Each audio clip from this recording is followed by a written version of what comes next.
میکنی؟ من در تلویزیون کار میزنم. خیلی میشی همونجا کو سر میکنی میشی. همینجا بشینم. اخبار گابزا. پولت اینمونم. السلام علیکم تماشاگران عزتمند. اینک برنامه اطلاعاتی اخبار است اینجا سفینه. توسط به شما میستر کلی.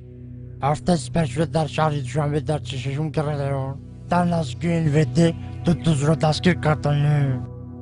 صدراعظم نجمی و بهرام غفوری ساعت 12 شب به نیت غارتگری از خانه بیرون شده و خانه عبیدالله سعدلو حمله کردند. عبیدالله سعدلو در حالت مست خواب بوده. از کاسه عبیدالله سعدلو 180 درم، از درون شیفانیر عبیدالله سعدلو چیزهای قیمت بها، دو فیلم میکا، دو پرکالو، دو پچکه چای، دو پرنسکی و دو ترکانی خانه را زیر کرده گریختند. از این کارها سردار گروه میلیسیا حسن چیلا خبر شده با کارگردان کرپسه جمهوری تاجیکستان خبر داده. کارگردان کرپسه جمهوری تاجیکستان دولتمند خال کرکیبک پرده قاسم از این کارها خبر شده. هرچین غارتگرها را دستگیر کرده و درون کاخ برباد بردن. صدراعظم نجمی و بهرام غفوری به درون کاخ برباد برده. صدراعظم نجمیدین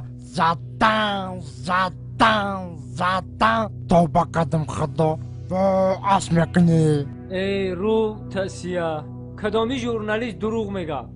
تو در تلویزیون گپ زده استی تو رو تمام جهان تماشا میکنه. تو دروغ میگی؟ تو رو خلق میدونه چیکار میکنه؟ سنگ شپت میکنه. نخود ژورنالیست دروغ بگه. چی نرو بزنی؟ تو فالبینی دروغ گفته استی.